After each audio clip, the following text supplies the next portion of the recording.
Blog Talk Radio.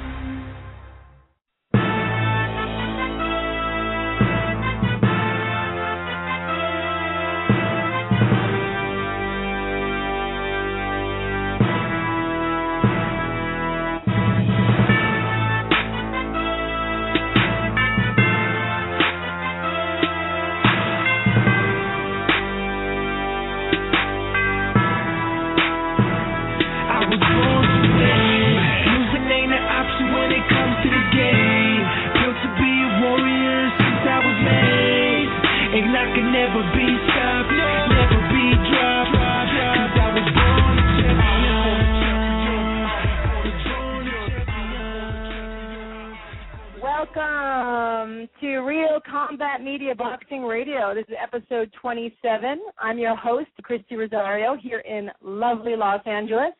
My co-host is the infamous Richard Solomon, the boxing prophet in New York City. How you doing, Prophet? I'm good. You know, I had a nice week off, but I had to say I missed you. I'm suffering from Christy withdrawal, and now I'm glad we're back on the air. Christy withdrawal. Okay. Well, yeah, I know. It was kind of sad missing a week, going on vacation, but I'm so glad we're back. We have an awesome show as usual, and in a little while we'll be joined with our panel host, C.O. Nixon from Washington, D.C. He should be on shortly. Live callers, go ahead and call us at 347-324-5998. You can Twitter us at Real Combat Media. My Twitter is at BoxingGirl, BXINGIRL, or the Prophets at BoxingProphet68. Also on Facebook at Real Combat Media in the search bar. Our topics today will be Canelo versus Mayweather All Access episodes 1 and 2 recap. It's going to be interesting. We will talk about a possible rematch of Abner Mares and Johnny Gonzalez. We will preview Seth Mitchell versus Chris Arreola and preview Ricky Burns versus Raimundo Beltran. And later in the show, we will talk to undefeated prospect from Houston, Texas, Miguel Flores. But first, here we go. We have our guest who's one of the best 154-pounders for quite some time. He will be fighting the Puerto Rican sensation Miguel Cotto on October 5th at the Amway Center in Orlando, Florida. Let us welcome Delvin Rodriguez. How you doing, Delvin? Hey, Christy, I'm good, very good. Just like you said, working hard for a big fight coming up, and I'm just happy to be on the show. Fight. I know. I'm so happy you're here. What do you think, Prophet? Is this awesome or what? Great to have the man on our show who might upset the world and beat Miguel Cotto. We're definitely working hard. Right. We're definitely working hard, very confident for this fight. Well, you just came back from the Dominican Republic, where you're from originally, correct? That's correct. You're from the Dominican Republic? Yeah, from the Dominican Republic. We went down there for 3 weeks just to start our training up in the mountains, and now we're back here to do a spar and do the last, the most part of the most intense part of the training to finish here in the States. And now you're back in Connecticut, correct? That's correct. So now does it get extra hard because you're back at home and you have everyone here, or is it more distracting? How do you feel? No, it's everybody knows that when I'm training, they can't really reach me. I'm always going to say no, so they know that I'm all about training. So we see each other in the gym. Everybody goes to the gym, and that's about it. But it's a lot of motivation going on over here. A lot of support. So that motivates me a lot.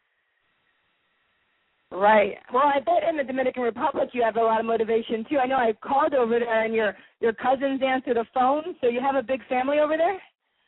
Oh, yeah. I mean, over there, they're really hyped about the fight. They're waiting for the fight, day by day, counting the days for the fight. So everybody's, the whole island is very excited, and I went down there, and to be honest, I didn't realize how much recognition I had down there, and how much support I had down there.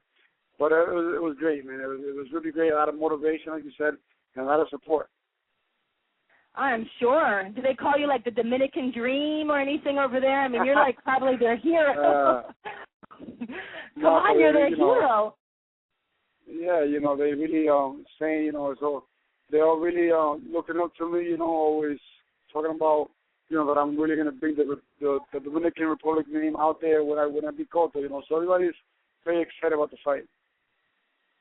I know, and I know when I mentioned this to you before, you don't really like it, but do you find that people are saying, okay, Puerto Rico against the Dominican, Boricua, Dominicana, do they kind of pump it up that way for you? Yeah, they do. Like I told you, me personally, I don't really look at it that way. It's just not the person I am, I'm Dominican. I was born in DR, and I was pretty much raised in the United States, but I don't look at it that way. I just look at it as a very big opportunity for me, and something that I'm really going to take advantage, that I'm working very hard for, and I know that it's going to be an exciting fight. Any way you look at it, it's going to be a very exciting fight because, it's two warriors that are going to find each other in the middle of the ring, and it's going to make a great fight for the fans. Oh, I'm sure. I mean, you both are fantastic, and I wanted to ask you because I spoke to K9 before, Cornelius Bundridge. I always baffle his name, but he's a great guy, and he thought he was going to be boxing Miguel Cotto before. So my question for you, and not to insult you or anything, but do you think they picked you over K9, kind of underestimating what you have to offer? Not at all. K9's fight, it didn't go through because the TV didn't want it, At the end of the day, it's a sport, but it's also entertainment business for the fans. So if the TV doesn't want the fight, the fan doesn't really care about the fight, they're not going to put the fight. Is not going to happen. You better believe that. So, the fans are asking for this fight, me and Cotto. The TV loves it. HBO loves it. They bought the fight, and that's the reason why it's happening. But like I said, I think it's to my advantage if they do underestimate me. That I don't really care about. I hope they do underestimate me because I'm going to catch them by surprise. I know. So that is, yes, definitely, just like Prophet said, just like, nobody should underestimate anybody. Look at what happened with Abner Matas and Johnny Gonzalez, right? That's correct. That's the great thing about boxing. Boxing is a beautiful sport because of that. You got to maintain focus at all times. You can't, like you say, you cannot underestimate anybody because all it takes is one punch to change the whole fight. Yes, we've seen that many times. And now, how is it going with you? I know you're the boxing analyst on ESPN Deportes. How's that going? How's that career for you? Oh, that's great, man.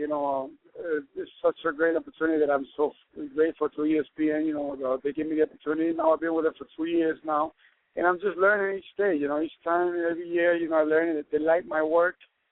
So I feel very happy. I feel, like that is such a great thing for me to do after boxing, And that's what I'm shooting for.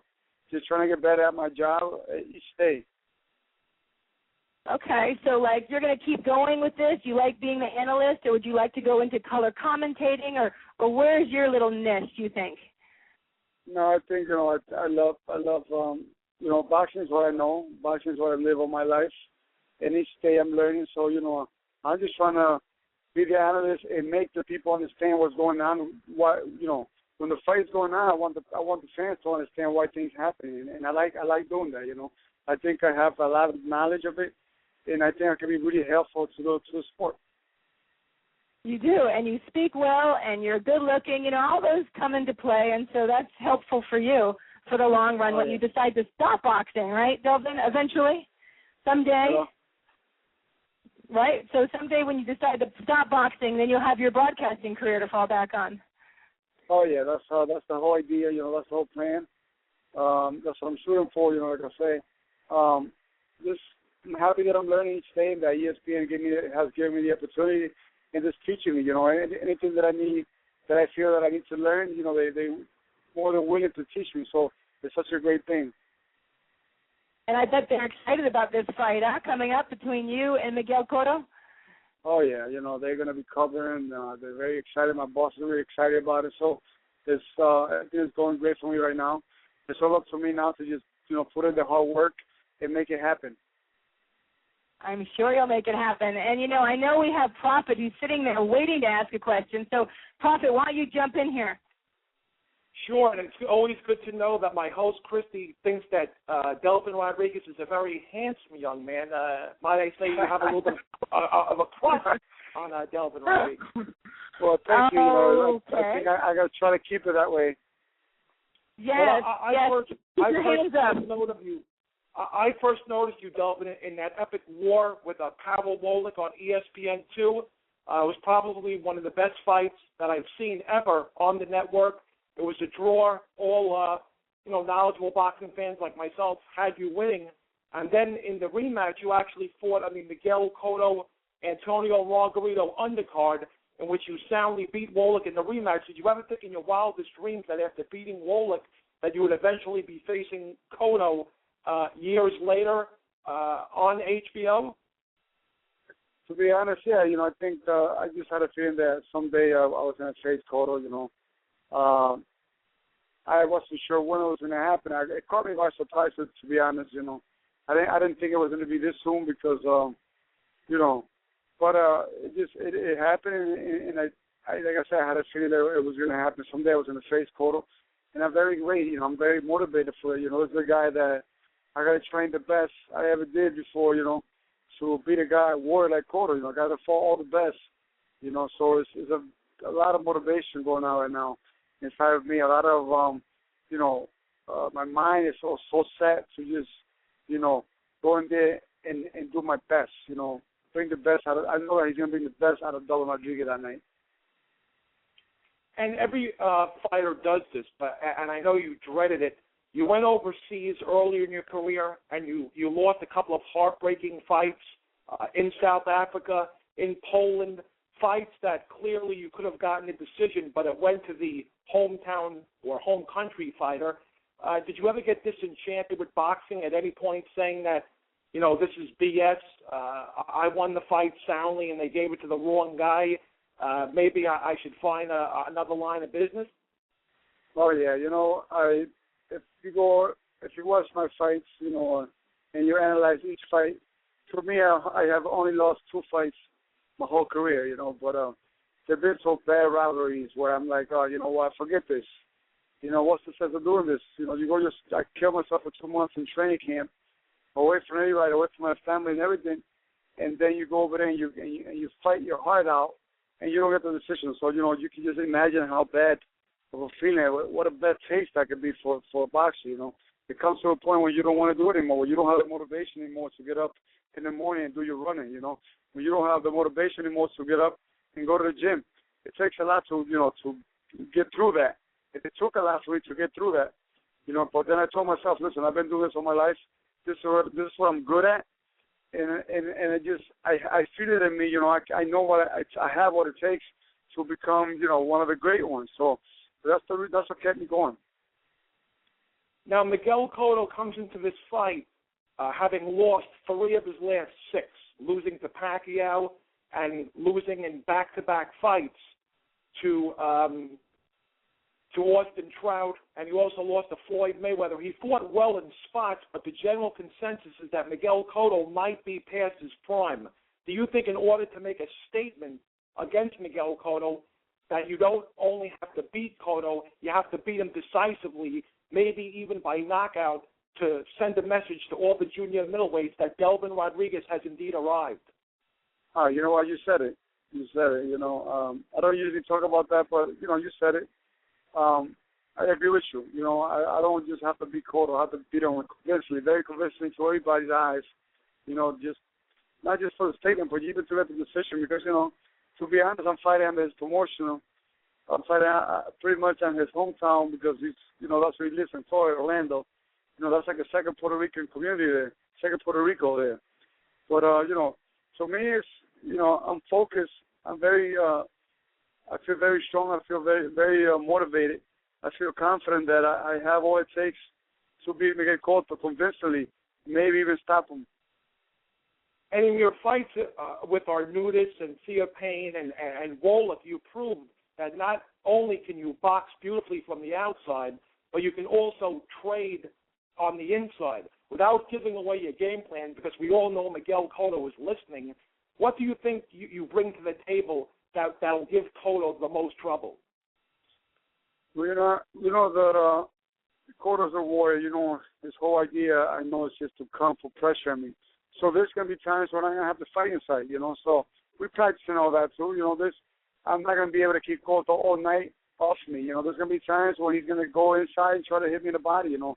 So I'm practicing all that. But the main thing is, you know, make him pay. When he's trying to come in, make him pay with good combinations and different angles, you know. That's the main thing with this fight, you know. Condition, a lot of condition, and I'm keep him at the end of my punches. My last question for you before I send it back to Christy, because I'm sure other people have questions they want to ask you. You were in the ring with Austin Trout. You lost the decision to him, and he eventually went on to fight Canelo in a fight that I thought was razor thin. I actually had Trout winning that fight by a point. But do you think Canelo matured after that victory against Trout? And how do you give Canelo any chance of beating Floyd Mayweather in 2 weeks? What's your prediction for that fight? I'm sorry, I lost you there. The Floyd Mayweather against Canelo is coming up on September 14th, yes. And you had a fight with Austin Trout. You fought well, but Trout won. I thought Canelo showed tremendous maturity in his victory over Trout, even though I had Trout winning the fight barely by a point. Do you give Canelo any chance of defeating Floyd Mayweather on September 14th? No, you know, Canelo is a young fighter, very strong, has a lot of talent, you know, but I don't think he's still ready for Floyd, not at all. You know, I think he's very strong. Like I said, anything can happen in boxing, but I can't see him beating Floyd. I mean, you said it against Trout. They gave Canelo a unanimous decision. That was ridiculous, you know. But no, I just see Mayweather boxing circles around Canelo. You know, Canelo's he can't keep up a pace. He even got tired at the end of the fight with Trout. So imagine what Mayweather's going to do with him. You know, Mayweather's going to box him, and Mayweather's not staying in front of him at all. You know, Mayweather knows he's smart. He's back training with his father now. Well, you know, his father got him boxing more like the old Mayweather. So, you know, I don't see Canelo at all. You know, the only way Canelo can probably, you know, make a statement is he can probably catch Mayweather and hurt him with one punch. But I don't think that's going to happen because Mayweather's just not going to stay in front of him. I agree with you, and I wish you the best of luck against Miguel Cotto. And a lot of people, you know, the general perception is that if you do beat Cotto, it'll be a monumental upset. I don't think so. I think you have the skills to do it. You can box. You can trade with Cotto, and I think Cotto's chin, as he's shown before, is very suspect. And I wish you the best of luck. And I have a good feeling about this fight. I have a feeling that at the end of the day, you're gonna come out of this fight with the W. Thank you, buddy. Thank you so much. You working hard for it? Prophet. So let me hear your prophecy. Okay, he's gonna get the W, Delvin. But how is it going to go? Come on, you are the boxing prophet. I want to hear it right now. Let's hear it. I think the key is that Delvin has to gain Miguel Cotto's respect early in the fight, use his boxing ability, punch from angles, and the key is to score a knockdown, especially since it's in Florida, and a lot of the fans will be supporting Cotto. I think if Delvin doesn't score at least one knockdown, the judges are apt to give Miguel Cotto the benefit of the doubt. A lot of rounds will be close, what Bob Papa usually likes to call swing rounds. Those rounds might go to Miguel Cotto, so it would behoove Delvin Rodriguez not to fight in spots at all, to fight like he did against Pavel Wolick in the first fight when they went toe-to-toe, and Delvin fought 3 minutes of every round. And we all know he won that fight, and it was a draw. And I had him winning that fight pretty easily. So don't take any minutes off, Delvin. Fight a complete fight. Fight every minute of every round. You can out-hustle Miguel Cotto. I think at this stage of your career, your hands are quicker than his. Your feet move better. Cotto still has power, but I think his reflexes are not what they used to be. And I think you could basically out-hustle him and out-box him. Just don't be careless at any point and drop your hands, because Cotto does have power still. And I think that the key is to just basically use your jab and out-hustle him. Every time Cotto throws a combination, you throw 2 or 3 in return. And if the judges somehow don't see it your way and politics, comes into play, you can come back on our show and we'll tell the world that once again you were robbed.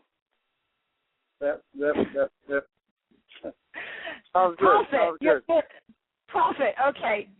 After your little analysis, I want to know, come on, I want to hear it right now. What round is Delvin going to win? You said he's going to win. Is he going to do a TKO, a KO, or is he going to win a decision? Let's hear it. Miguel Cotto's got the heart of a champion, so I think he'll finish on his feet. And my early prediction, I always, like to say, lately what's been going on in the boxing world, especially with Johnny Gonzalez, shocking win over Abner Morris, I tend to sit back and say, well, wait a minute now. Maybe the night before the fight, I might have a change, like, for. I understand, Prophet. Tell him what we want to hear right now. Come on, get to it, so I can finish talking to Delvin. Go ahead. My early pick, Delvin, is you. I think you'll win a majority of the rounds, but there'll always be that one judge who will give it to Cotto.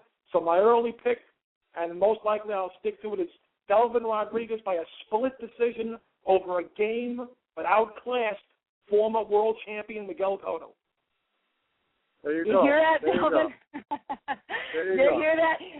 Well, very good. Finally got that out of you, Papa. He gets scared sometimes, Delvin, because, I bet him once and I won. So now, he's got to wait a little while. So you could tell he was kind of going around the bush around this, but he got you winning. But now I want to ask you, Delvin, because you mentioned that you really only lost twice. So your record is you've won 28, you have 16 KOs out of the 28, and you've lost 6. So out of the 2 out of the 6, who do you really believe that you lost to? Well, I got stopped one time by over here in Connecticut, so that's automatically a loss. And the last loss when I had with Austin Trout, that's the only 2 losses that I consider my whole career. If you go fight by fight and you analyze each fight, you'll see that it's been robberies after robberies. Right. Well, I'm glad that you've had the heart to come back and not let it defeat you, because look at where you are now. Yep. You're here. So tell us a little bit, because I just don't want you to go yet since we have you on the line. Tell us a little bit about your family. Is the family all here with you, or you have some in the Dominican Republic? Yeah, most of my family is here in the States, and I got part of families in Dominican Republic. My mom and my father, they come and go, they're back and forth. My mom loves to be over there, so most of the time she spends over there. She's come to the States now for the fight. But, I got families in both sides, but most of the families are here in the States. Okay, and how is it for your mom watching you fight? I don't even think she can watch the fight, to be honest. She has never watched the fight. She stays home and she barely watches the fight. She pretty much lets her friends watch the fight and let her know what's going on. But she gets too nervous, She can't take it. Of course, that's her baby. Of course, it's hard to watch you fight. So, everybody, I'm sure, is supporting you. You have a whole island behind you. We wish you the best of luck. Is there any sponsors or anybody that you'd like to shout out to? Give your Twitter or Facebook? I'll give. Yeah, my Twitter. They can get me at D Rodriguez, letter D Rodriguez 1980 at D Rodriguez 1980. So that'll be my Twitter. It'd be great to hear from fans. Okay. Anything else? Because this is your stage right here. Anything else you want to say to anybody? Shout out, hello, sweetie. I don't know. Anything, Delvin? Sorry. Oh, no. I lost you there for a minute. No, I just want to say thanks to my fans. I always like to say thanks to my fans for the support. I want to let my fans know that this is going to be a great fight. Check it out. If you can't be there live, check it out on HBO, because it's going to be a great fight, man. It's going to be a very exciting fight. There's going to be times we're going to go toe-to-toe. There's going to be times when I box him. There's going to be times when he's inside. So it's going to be a great fight, man. This is not two fighters that are over there about defense. These are 2 fighters that go over there to fight. So just tell my fans again, don't miss out. And it's going to be a great fight. Oh, yes, it's going to be a great fight October 5th in Florida at the Amway Center. And, Delvin, you've been a real pleasure. We wish you the best of luck with everything. Thank you for coming on the show. Hey, thank you for giving me the support and giving me the time. Anytime. We'll look forward for you coming back after the fight and talking to us about it. Oh, definitely. All right, Delvin, you have a great day. We're going to go to a commercial. You're welcome. Take care. We're going to go to a commercial and come right back with Miguel Flores. This is Real Combat Media Radio. Check us out at realcombatmedia.com. While you're there, check out the Feed the Poor link on the bottom of every article, and you can send a donation if you're interested. That is, once again, on the bottom of every article as well as on the top of the website. If you are an MMA, boxing, or fitness business and interested in sponsoring our website or radio podcast, send us an email. Advertising at realcombatmedia.com. Once again, that is advertising at realcombatmedia.com. Make sure to check out the Real Combat Media MMA and boxing store at the top of the menu at realcombatmedia.com. We carry a collection of products. We have the Cardio Mask, which is excellent for all fighters, endurance athletes, and serious fitness enthusiasts. Once you are in the Real Combat Media store, click on the banner on that page. We also carry Alpha Brain. Alpha Brain is a great and natural product which activates your brain's neurotransmitters and helps you think more clearly, which improves brain function. You can also purchase the world's healthiest plant protein, which comes from hemp. There are many other products online on the online store, and click on the On It banner at the Real Combat Media store, and you can purchase Alpha Brain and other health products. Use the discount code Real Combat Media, and you will receive 10% off at the checkout store on the On It. That is ONNIT on the banner at Real Combat Media store. Buckle up. Here we go. Let's get this show started.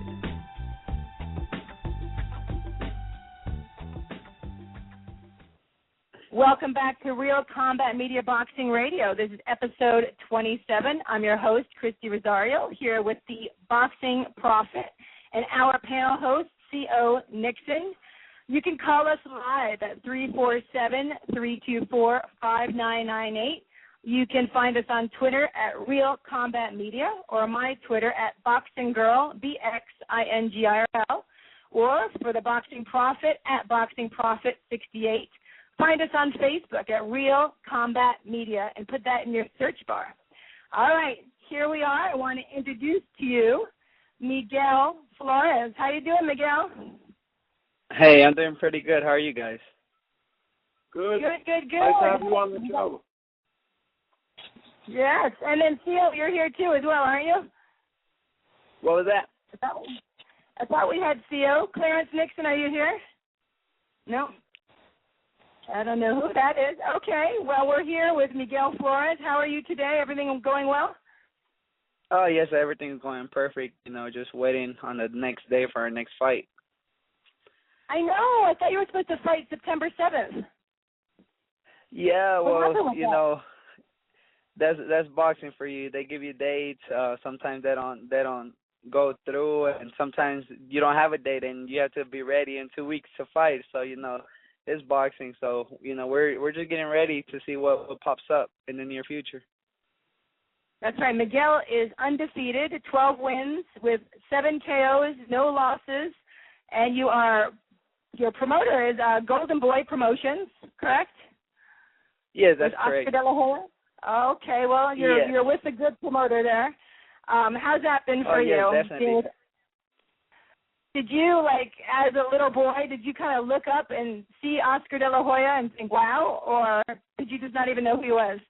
Well, as a little kid, I never wanted to be a boxer. You know how a lot of fighters are like, oh, I wanted to be a boxer since I was a little kid. I actually didn't like boxing.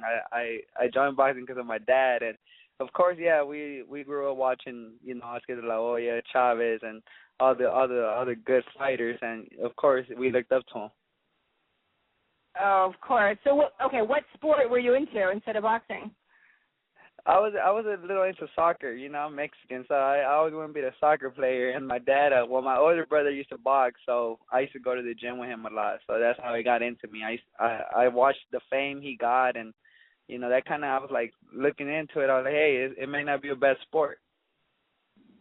You know, Miguel, when I heard that you were going to come on the show, I started doing some research about you, and oh my gosh, I kind of got a little obsessed with you and your life and your story, and it brought tears to my eyes, I have to tell you and be honest, because I was watching the ESPN story called Brother's Keeper, the Miguel Flores story, as you know, and you mentioned your brother and how he was the fighter.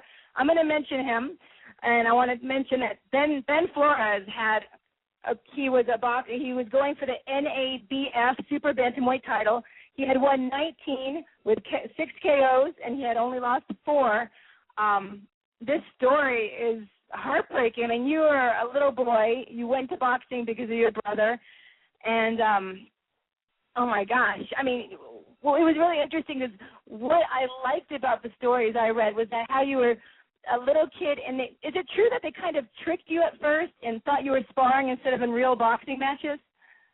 Yeah, that's true. My brother used to tell me, "Oh, it's just like a sparring session, but with a lot of people." And I used to see a lot of people. I used to get nervous. He's like, "No, don't get nervous. He's like, just relax. You're just sparring." And he kept it like that for a while until I realized, hey, I'm doing amateur boxing. This is not sparring no more. How many fights did it take until you realized they were tricking you? Well, to be honest, it took till I lost. Everything was good when they were raising my hand. I was getting the big trophy and stuff, but I lost my 8th amateur fight. I lost to the 8th one and I lost, and it wasn't a good feeling. I'm like, hey, this is not what it was supposed to be like. But yeah, at the end, my brother told me, hey, you're in amateur boxing, so you have to train. Don't think you're gonna win every fight. So that's how it went. That's funny. So then did you stop playing soccer and just concentrate on boxing, or were you doing both? No. I mean, I wanted to be a soccer player, but I went to practice maybe once, and like I said, there's a lot of soccer players out there. Yeah, there's still a lot of boxers, but if you have talent, if you work hard, I think you'll be different from all the other boxers, and people will notice you more. I see. You liked all the attention that Ben was getting, huh? Oh yes, definitely. I would see his I would go to his pro fights. He fought in a lot of top rank shows, and I would see people asking for pictures, autographs, and all the media attention he would get. Of course I like that. I'm like, hey, it's not a bad sport, and when he passed away, I had to make that tough decision, either stop boxing or keep going, and I decided to keep going. Yeah, well, we have to tell everybody who doesn't know that at the fight against Al Seeger for the NABF Super Bantamweight title, all of a sudden, I guess he was boxing. I know that you noticed in the first round that something was off, that he got hit and reacted a way that you hadn't seen Ben get hit before or react. And then, unfortunately, in the 8th round, the referee, fortunately he stopped the bout, but then all of a sudden you guys realized that there was something really wrong. And please stop me if I'm saying this not correctly, but I was just so enthralled when I was reading this and watching this. So Ben normally spoke Spanish, is that correct? Yeah, that's correct. Ben always, to me, yeah, I mean, to the media, if he was talking English, of course he would talk English, but he would always use Spanish with me and, around my whole family. So when he was in the ring and the referee stopped the fight, he said, let him lie down. Now, he was saying this in English, correct? Yes, correct. Yeah, correct. So he said that 3 times, and what I'm wondering is, what do you think? Why was he using a third person as someone else telling him to lie down? When I would listen to that, I was like, maybe I'm totally off here, but it almost sounded like God was saying, let him lie down now. And I don't know. How did you take it? I'm sorry, can you repeat that? Well, when Ben was saying, he could not lie down because he was very stiff, and you guys were trying to get him to lie down so the doctor could work on him. And he said, let him lie down. Why do you think he was saying that in English in the third person? I think he was just not there no more. He was already losing brain. I'm not sure. It was an thing to live because I knew right away. I was like, there's something has to be wrong. He wasn't like tired or he wasn't out of shape or anything of that because, I mean, he had a great training camp. And it's something I can't explain because it was just so, something you never expect that's going to happen in a fight. So, I think at that moment he didn't know where he was at and he didn't know what was going on anymore. Well, that's what I wanted to talk about this, and I hope you don't mind because I want people to hear your story. I want people to know about Ben, and I also want people to be aware because, nobody wants this to happen in the ring. You get in there, you want to win, and you say, oh, I'm going to win until, to a certain, you're going to win. You want to knock him out TKO. But nobody wants this. And I went back and I was looking at Al Seeger and to see if he was still boxing. What was it, 6 months later in October, I believe, or 5 months, he fought again. Al got a TKO himself and never fought after that. Did you keep in touch with him? Exactly. Yeah, I kept in touch with Al. Like you said, I kept in with his last fight that he lost, and he got as a matter of fact, he had a real bad cut. He had to get surgery and stuff, but after that we kind of lost contact, and but it's like part of the sport. I mean, things like that have happened before, and you can't really like hold a grudge against anybody. That can happen to anybody. It's like it's part of the sport. When you step in the ring, there's a risk you're gonna take that you never know if you're going to come out of there like you entered. And that's true. And that's why I was feeling bad for Al because it was almost like, he went back to Texas to fight after he fought Ben. And it must have just, not only the cut, but it must have taken a toll on him to have something like that happen in the ring. That's why I asked you about Al. And I'm hoping he's okay today. Yeah, I think... I have him on Facebook, and I see him, his family, and I'm glad he's doing good. It's like I said, it's something that I think it's just God's will that if my brother wouldn't have passed away that night, it was just bound to happen some other time. You just gotta take the good with the good, and the bad with the bad, and we left that behind already. Yes, and now you have a lovely nephew that you help take care of, don't you? That's Ben's son. Yes, that's correct. And how old is he now? Like 4 or 5? He's so cute. Yeah, he turned 5 July 15. He turned 5, and I take him to the gym with me every once in a while, and he likes hanging out, but I'm not trying to pressure him to get into the sport. I'm trying to keep him away from it. I know, but it's wonderful that he has you. And now, your mother and your sister were quoted as not wanting you to fight at all. Have they been able to go and watch you in your fights? Yes, that's correct. My mom's always been quiet. Even when I'm fighting, when my brother used to fight, she was always the quiet one. You see a lot of boxers' moms screaming and stuff. No, my mom was always quiet, praying by herself and stuff. My sister, she was like, "Oh, you just quit. I'm not gonna be able to go." But up to this point, they've supported me, and that's real strong of their part, being able to, after what happened with my brother, being able to see me fight still, that shows they're strong people, and I'm glad for that. Oh, they're very strong people. Oh my gosh, incredible! That's wonderful that they can be there to support you. I believe we have a call. Let me see if someone's actually calling on the line. Hello? Is anybody there? Nope, I guess not. I think they're just talking to themselves. Prophet, do you have anything you'd like to say to Miguel? Sure, Miguel. It's an honor to have you on the show. First of all, let me say. Thank you. There, Miguel. No problem. I did some research about you as well, and you had a pretty extensive amateur career. For the fans that are listening to the show who don't know much about you, how would you tell them about your style? Do you consider yourself more of a boxer, more of a puncher? What is the style of Miguel Flores? Hello? Can you hear? Yeah. Oh, you can hear him? Okay. I'm sorry, y'all cutting up, but okay, yeah. Your question was how my style. I could do a little bit of brawling, and I think I could box. You know, I've said it before. I think I could be a Marquez in there and be a technician, or Chico Corrales and just go to war. But you know, it just depends on the opponent that I have in front of me. Of course, if he's a guy that I know that can punch and could take a good punch, I'm gonna box him. And if it's someone that I can walk down, of course I'm gonna go in there and try to brawl with them.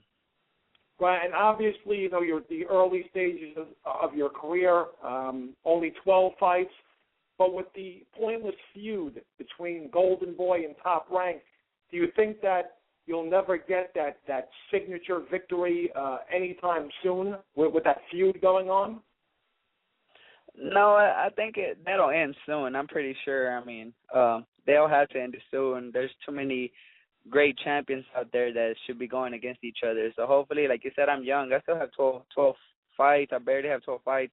So hopefully by the time I'm ready to take that next step, you know, I'm able to face some of the top ranked guys that are my weight division. And, you know, like I said, I think that's going to end pretty soon because people are demanding a lot of fights that can't get made because of that top rank and Golden Boy rivalry. But so I really don't pay much attention to that. And being that you are from Houston, Texas, what do you think of the comeback of Houston's own Juan Baby Bull Diaz? I wanted to get your thoughts on that. Oh, I think, you know, I heard they were trying to match him up with Omar Figueroa. I think that would be a great matchup.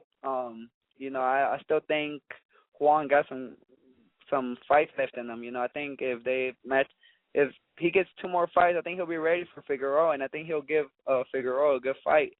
I was hoping a lot of guys from my gym, we actually train, you know, down the street from each other. They go spar with him, so I'm looking forward to sparring him sometime.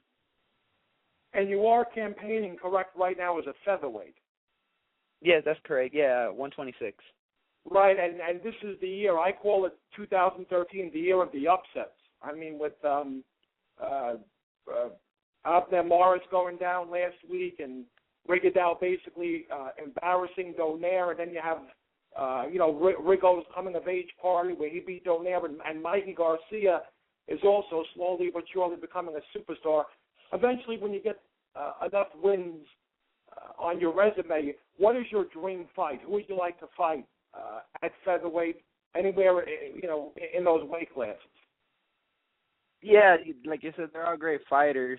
I wasn't shocked though that Gonzalez knocked out Mares. I knew Gonzalez was a durable opponent, and you know a lot of people were counting him out before the fight even got made. And you know that's you can't never do that against a guy that punches that hard. And referring to Rigondeaux, I was actually going for Rigondeaux because I kind of knew that. I had sparred with Rigondeaux, and the dude's a different animal. You know, he can box, he can punch. His timing is something else. So I wasn't that shocked in that one either. You know, being around him, seeing how he trains, I was kind of I kind of knew that he was going to beat Donaire. Yeah, Rigondeaux Donaire, it's the old age theory that styles make fights, so I call that. But I'm shocked. I should give you my boxing prophet robe and let you keep it for a couple of months, because I don't know any boxing prognosticator on this planet that gave Gonzalez any chance of beating Abner Morris. I just think Morris got complacent. You know, he had Gonzalez, it seemed right. Yeah, well, talking about it, we were with some friends watching the fight, and one of them told me, he's like, oh, Morris will knock out Gonzalez. I was like, I'll bet you some money. He's like, okay, we betted money. And, you know, the thing that shocked me was the first round KO. I figured, you know, Gonzalez would take him into the deep waters, but, you know, I think the first round KO shocked everybody. It definitely did, and Morris showed against Darkinian, even though Darkinian's a good puncher who doesn't have the best chin in the world, assuming, and we'll talk about this later on in the program, but the rematch is probably set for either December or January of next year. Who do you like, now that I could put you on the spot since you're on the show? I absolutely, maybe I'm just naive, but I absolutely love Morris in the rematch. I think he's an elite fighter. He'll learn from his mistakes, and he'll put on a boxing clinic, and I'll box Gonzalez. Are you going to be brave and pick Gonzalez again in the rematch, or are you going to be like me and bet the chalk and go with Morris in the rematch? If It's just depending how a fighter comes back from that kind of knockout loss. It's like everybody's waiting to see how Pacquiao will come back from the Marquez fights. Once a fighter gets knocked out like that, it's real hard to come back. I think he'll have, either he'll have second thoughts of getting hit like that and falling again, or either he'll be like, okay, I won't get caught like that. But he's young, so I think that gives him an advantage in the rematch. Also, he'll be able to study all the mistakes he made. Well, the mistake he made in the first fight, and like you said, I think I will take Midas in the rematch. It's amazing because you had said to Christy earlier that you had no desire to become a boxer, and you played soccer. You're a master of your craft. You actually, you make some valid points about all the fights we discussed, and if you ever decide to hang up the gloves one day, you'd be an excellent color commentator for any network looking for a boxing announcer. I think you're great.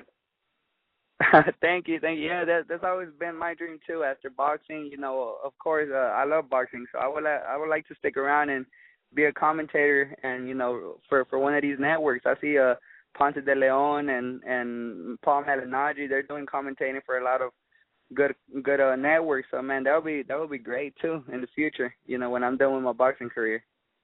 Well, best of luck to you, and hopefully one day, in the not so near distant future, you can call back on the show and tell us that you are Miguel Flores, undisputed featherweight champion of the world. That is true. You can do that. But before you go and become that champion of the world, we don't want you to leave yet. I want to ask you, Miguel, because you mentioned that you were sparring with Rigondeaux, and a lot of people didn't even know who he was, that he was a 3-time gold medalist.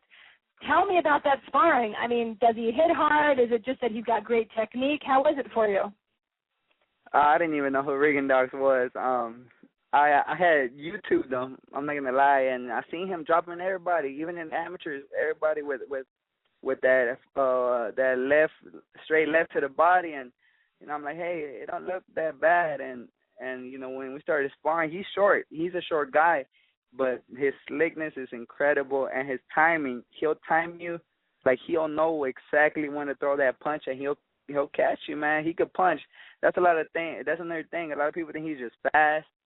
He got a little pop, behind those punches, and he had like three of the best guys from Houston featherweights, and I'm not gonna lie, he put it on all of us. I mean, we got it bad, and I told my trainer he should, if he really wants to give some good work. Not that we weren't good work, but I was 17 at the time. He was probably like 28. And I told him I think he should get some heavier sparring, like some 135 solid pounders that could take his punch, because that dude could crack, man. I'm telling you, a lot of people were like, oh, Donaire will kill him, but he's the real deal. He can. Them are the kind of fighters that come around once in a lifetime. I know. So did you bet on that fight? Did you win any money against Rigondeaux and Nonito? I was leaning towards Rigondeaux, but at the same time, Donaire's power, he has that wicked left hook that could put you out in any minute. So, that was like a 50-50 fight. I was leaning towards Rigondeaux because I had been in the ring with him. But, I still knew Donaire was a lot, his hook, the way he had knocked out Montiel and Arce and all of them, I'm like, it's a 50-50 fight. You won't be sure with any of them.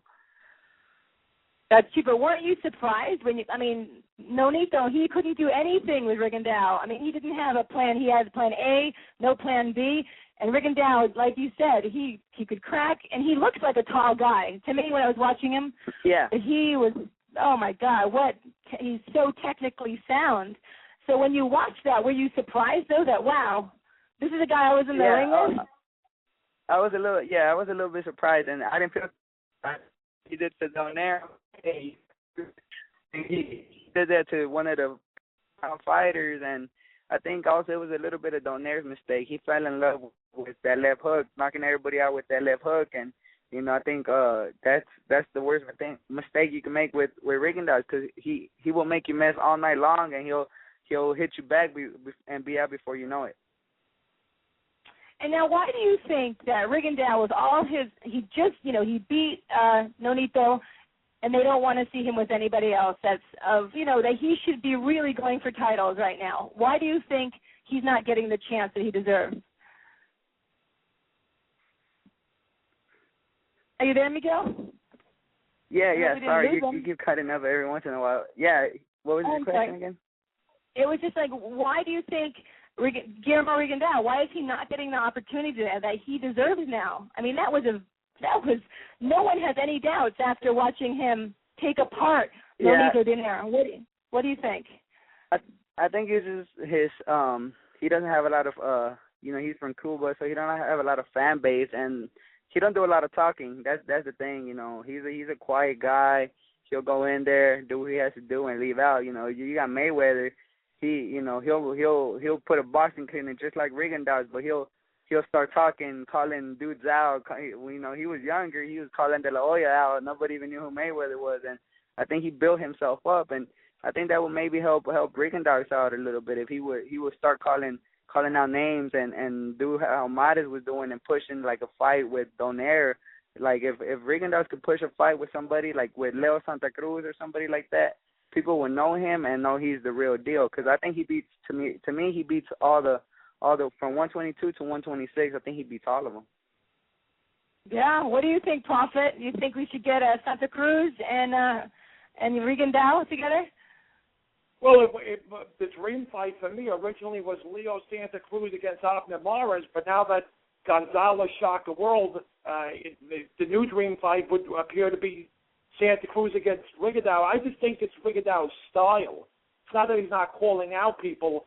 Bob Arum called it one of the most boring fights he's ever seen. I think it was sour grapes. To me, Rigondeaux put on a classic performance of hit and not being hit, except for the knockdown, of course, against Donaire, and that's what all boxers aspire to be. He moved around the ring beautifully. He showed great defense, a great jab, great hand speed, great reflexes, and he essentially dominated Donaire for 11 out of the 12 rounds. To me, Donaire was kind of a little bit overrated. He actually struggled against the tall South African kid, Jeffrey Matabule, and if he didn't knock him down in the later rounds, I only had him winning that fight by 1 or 2 points. I think Donaire's big problem is he got too confident with his power punching. The way he knocked out Darkinian and Montiel, he believed that he didn't need to box anymore. He just had that one-punch power that could translate into early knockouts. He didn't take Rigondeaux seriously, and Rigondeaux just put on a boxing performance that hardcore boxing purist fans love.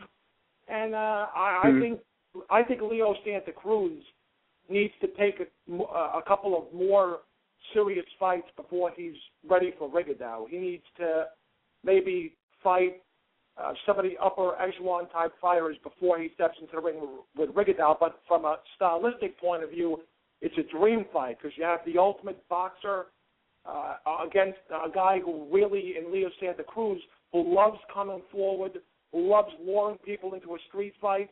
And he sort of reminds me, Leo Santa Cruz, of a miniature Julio Cesar Chavez Sr. I mean, it's a great fight, but I think it's premature. I think it's still about a year and a half, maybe even 2 years from being made.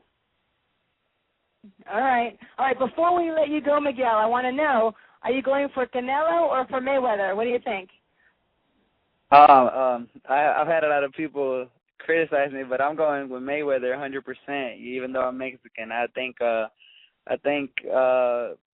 Canelo's a good fighter, but I believe he still has a year or two more to go before he's able to go in the ring with somebody like Mayweather. Mayweather just everybody sees what he does. He adjusts to any opponent in there, and I believe that he will outbox Canelo all 12 rounds and win a wide unanimous decision like he always does. Okay, well, I agree with you, and I want to know, do you have anything you want to say? You want to shout out, do a tweet, or I know you're on Instagram. Why don't you give us some of those little codes? Oh, yeah, I just want to thank everybody that's been supporting me up to this point. Like I said, my mother, my sister, they've been there for me up to this point. And, yeah, y'all can follow me on Instagram or Twitter at El_Michoacano and number 2, which is EL_MICHO ANA, and y'all can follow me on there. I'm always there, putting pictures, gym pictures and stuff, so y'all can keep up with me on there. Okay, well, fantastic. I'm sure you get lots of followers, and we wish you the best. And when you're ready to have your fight, when you are, please come back and tell us about it. Love to have you again. Yes, definitely. My pleasure. Thank y'all for the opportunity. Thank you. Have a good day. We're going to go to a commercial now. Commercial. We'll be right back with Real Combat Media Boxing Radio. This is Real Combat Media Radio. Check us out at realcombatmedia.com. While you're there, check out the Feed the Poor link on the bottom of every article, and you can send a donation if you're interested. That is, once again, on the bottom of every article as well as on the top of the website. If you are an MMA, boxing, or fitness business and interested in sponsoring our website or radio podcast, send us an email. Advertising at realcombatmedia.com. Once again, that is advertising at realcombatmedia.com. Make sure to check out the Real Combat Media MMA and boxing store at the top of the menu at realcombatmedia.com.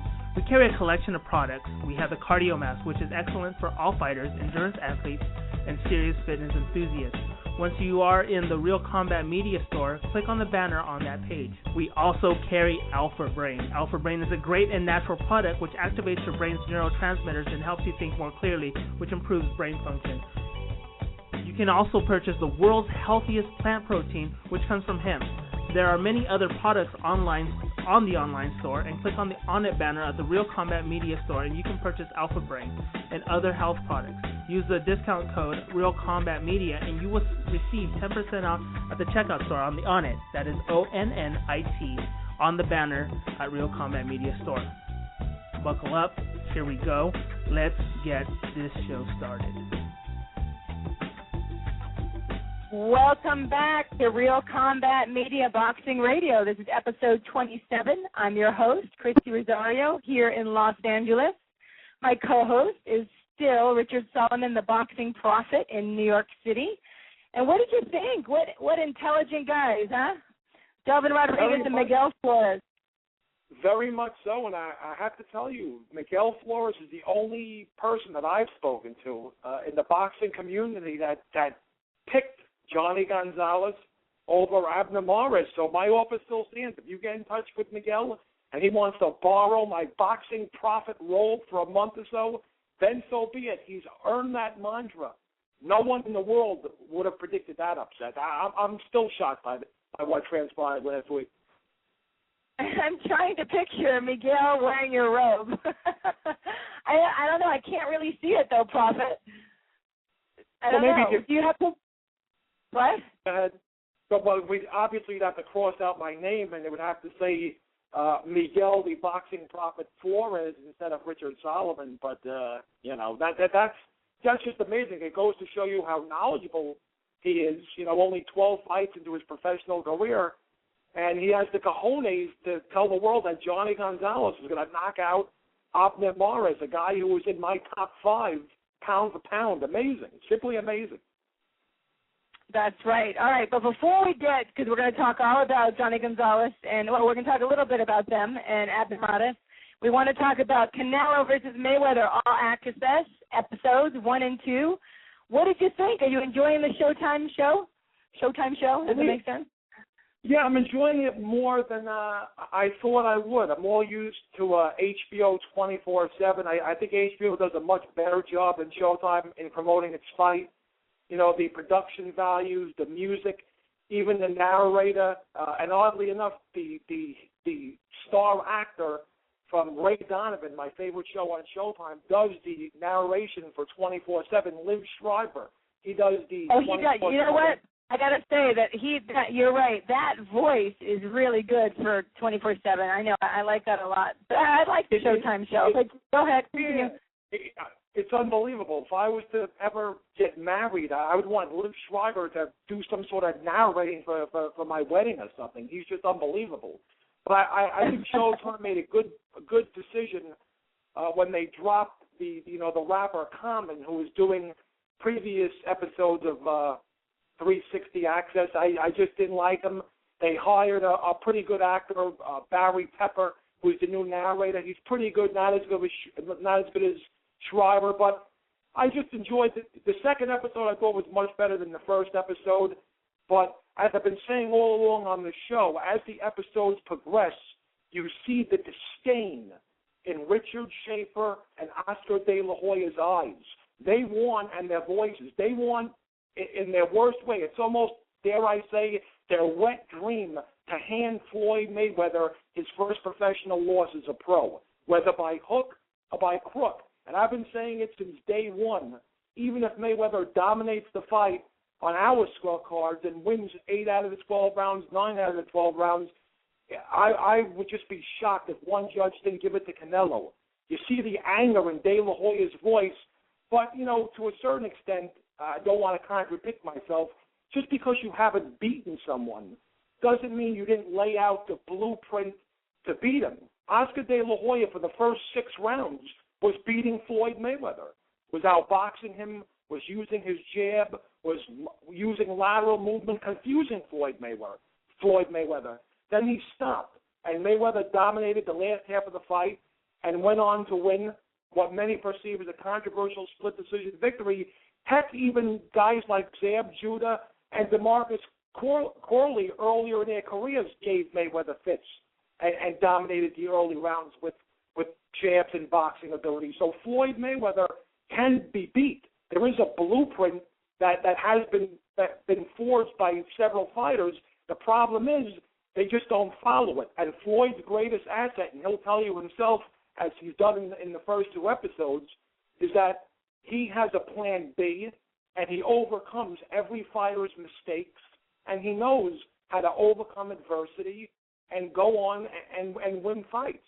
And I think Floyd is just being Floyd. You know, he's very brash, he's very arrogant, but he plays the perfect role of the villain.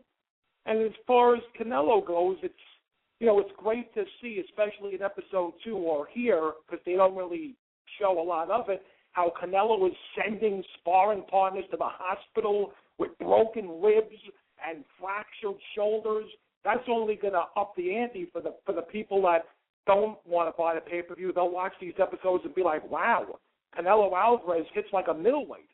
You know, maybe he has that one-punch power that could finally stop a Floyd Mayweather. So that was great. Episode 2 I found fascinating, Christy, that, you know, Canelo's power was really brought to the forefront, because he hasn't really displayed, except for some fights, he really hasn't displayed that brutal power that made me think he had the outside chance of stopping Floyd Mayweather. Yeah, I don't know. He does. He's got great power. He's been sending his allegedly sending his opponents to the hospital. But I want to go back with what you said about Oscar De La Hoya being. Yeah, he even said it. He has like a thorn, this little thorn in his side from losing the decision to Mayweather. So he wants this one badly, so badly that he's going to, like you said, take the blueprint out of the vault, if there really is a blueprint. But also, as you said, Mayweather, he is a technician. He adjusts to everybody. After his fight with Cotto, you know, he adjusted and he went back to his father, who I thought was pretty going to be impossible since they seem to get along terribly. But maybe that was just for the show. What also interests me to see is that Floyd Mayweather is the executive producer of all this. So I don't really think that the judges are going to be swayed by Oscar De La Hoya. I really think that they both are so powerful at this point between Oscar and Pretty Boy Mayweather that I think it'll be pretty even as far as that's concerned. I don't foresee anybody giving the fight to Canelo if Mayweather wins. What about you, Prophet? What else? From your lips to God's ears, I mean, we've seen countless times boxing on the big stage, and just to name a couple of fights, Lennox Lewis, Evander Holyfield won, Pernell Sweetie Whitaker, Julio Cesar Chavez Sr., De La Hoya Trinidad, which we mentioned on the show before. So many decisions should have gone one way, and they went the other way, or they were declared draws because, you know, the politically correct fighter or the fighter that the promoter wanted to see win or not lose Basically stuff like that happens in boxing all the time. Look at Timothy Bradley against Pacquiao. I've seen worse decisions, but no one could look me in the eye with a straight face and tell me that Timothy Bradley deserved the decision over Pacquiao. It was shady business by Bob Arum to me. It was Bob Arum telling Manny Pacquiao, "I'm your boss and that's it. And if I have to hand you a loss for you to realize that I'm your meal ticket, then so be it." And it's just, I've seen a lot of shady stuff. And I just hope that the right fighter gets the decision. In a perfect world, the fight would end via KO. So there's no, sense that someone was robbed or, boxing rears its ugly head with more politics. But I just don't see it going the distance because Floyd is too crafty of a defensive fighter. And I think it will go the distance, but Floyd's got to bring his A game. Floyd can't fight in spots like he did against Miguel Cotto.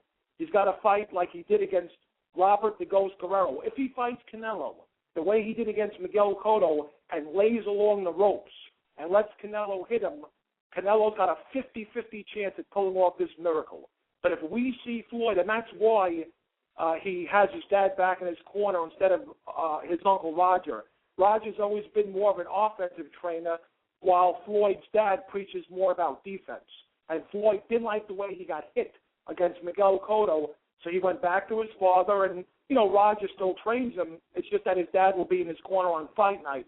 And I think as boring as the fight was against Guerrero, the more boring the fight is against Canelo, the more it behooves Mayweather. He can't make that fight exciting. He's got to move.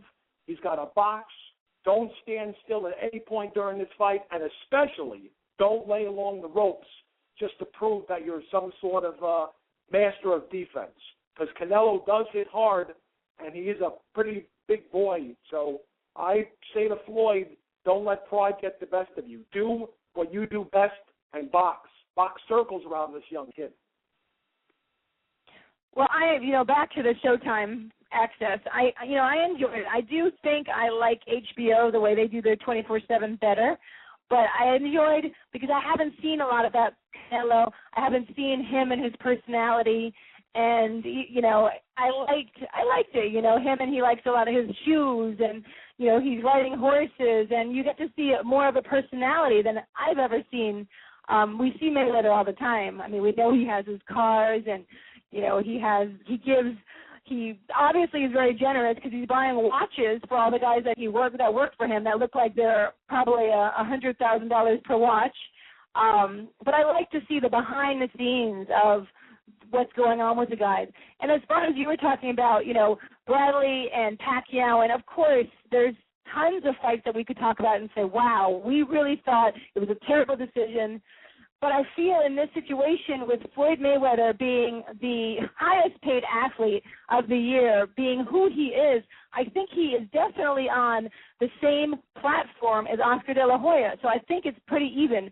Both of them, the judges, can like or dislike, but I think it's going to come down to the fight. And I agree.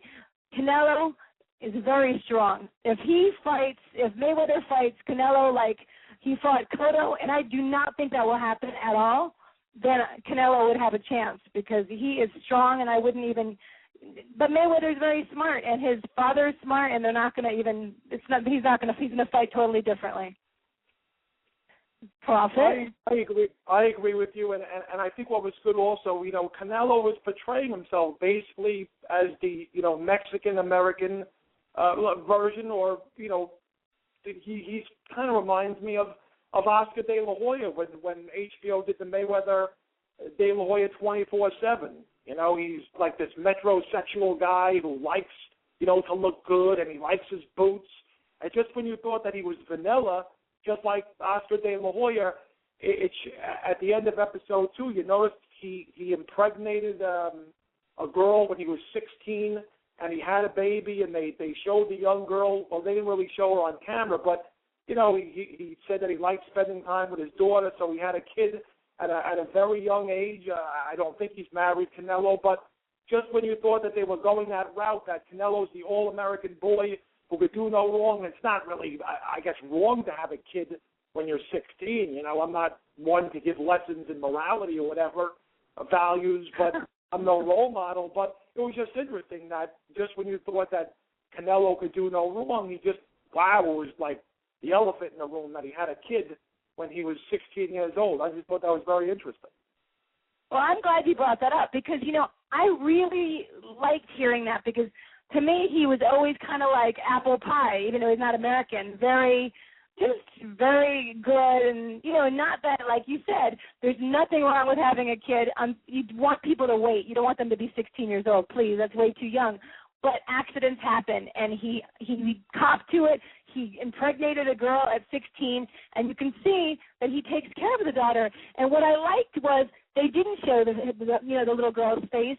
He doesn't want her in the limelight. He protects her, and he looks forward to going home. So it made him, you know, not so perfect. It made him more human, and yet really nice to see that he takes his responsibilities. He's not out there at strip clubs, you know, throwing money at everybody and doing things to strippers. He's going back and taking care of his daughter. And I think that is a fantastic role model for a fighter.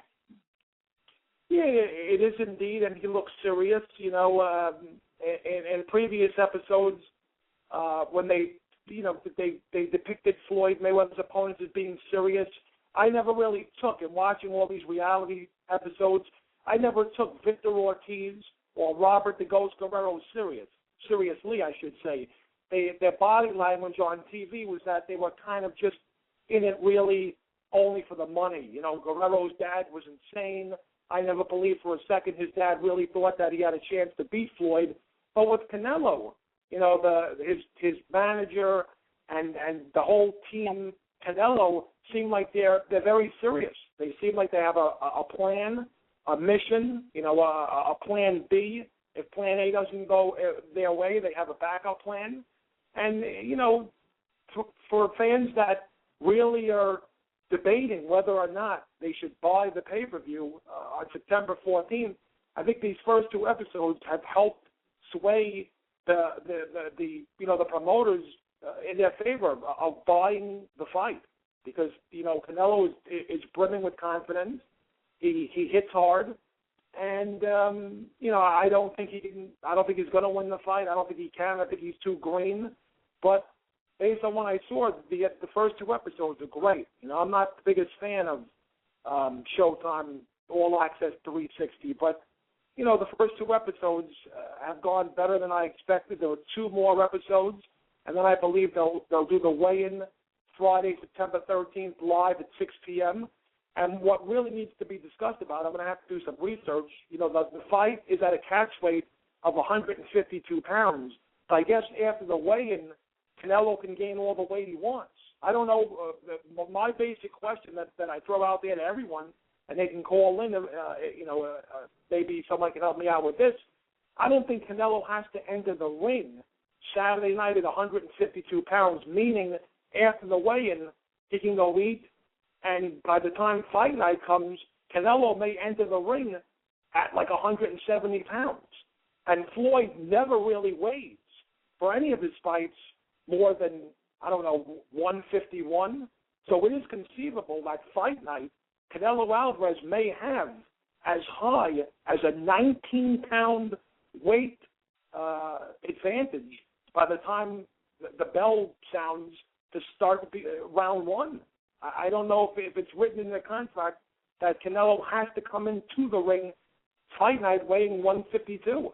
I just think he has to weigh in 152. I've never, ever heard that. You have your weigh-in the day before, and I've never, I mean, I'm sure it's happened, but I doubt that he would have to wait and weigh in at 152 the next day. I'm sure, like you said, because Floyd always weighs, like you said, probably 150 at the most, and Canelo can eat that night, and he can be, like you said, 19, 20 pounds heavier the next day, and that's a lot of weight when you're boxing. I mean, if you have fought before and you fight or you spar with someone that's that heavy, you do not want to stand in front of them and go toe-to-toe, and Mayweather is not going to do that. He's far too smart. But like you said, I agree. I believe that Canelo is going to be very heavy. I'd like to hear what he is that day.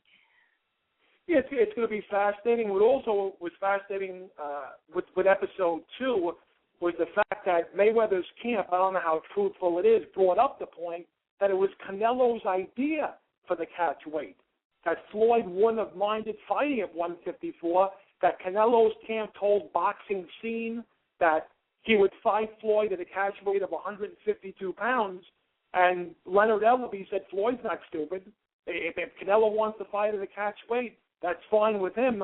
And if that's true, I think it was a little kind of dumb for Canelo to, give Floyd the catch weight of 152 pounds. Because maybe, of course, we said after the weigh-in, he can eat all he wants, but it seems now Canelo's pretty big.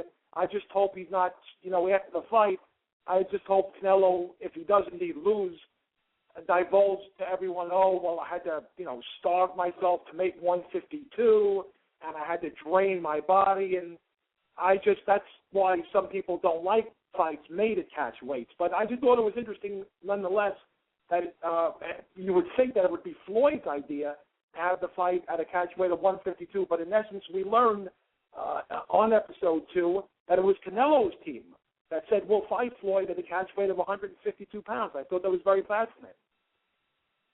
That is fascinating, but I don't know. I couldn't see that happening. Canelo's too big to not want to eat and drink. And I mean, he's probably going to have to do a lot to get down to that weight anyways, because I'm sure he walks around a lot heavier than that. Well, anything else you want to talk about? Our Showtime All Access shows? Looking forward to the next one? Yeah, I'm looking forward to the final 2. For those that want to tune in, episode 3 will be this coming Saturday at 10 p.m. Episode 4 will be episode 4, and the final episode will be on a Wednesday, the Wednesday of the fight at 10 p.m. And then they'll have the live weigh-in Friday, September 30th at 6 p.m. on Showtime.